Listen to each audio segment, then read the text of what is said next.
الثوره دي قامت عشان الحريه. هل حد فينا حس بالحريه؟ انا اقول لك الحريه موجوده حاليا في مصر في 4 اماكن. او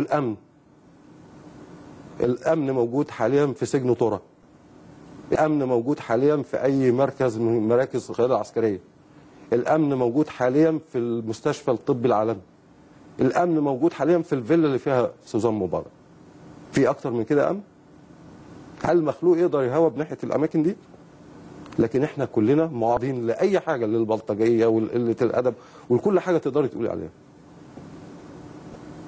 تيجي تقولوا لنا احنا بنخون، احنا ما بنخونش حد. انتوا بتتهموا، احنا عندنا اتهامات شديده. احنا لا بنسن قوانين لنفسنا. اولا جهاز الكسب من غير مشروع ده احنا كلنا، كل مصر تحت غطائه الا بصدور القانون اللي عدلتوه في 24 ساعه. اتعدل القانون، خرج منه العسكريين حتى لو طلعوا على المعاش. انتوا بتسنوا القوانين، احنا ما بنسنش، ما عندناش قوانين نحاربكم بيها. انتوا بتحاربونا بسن قوانين.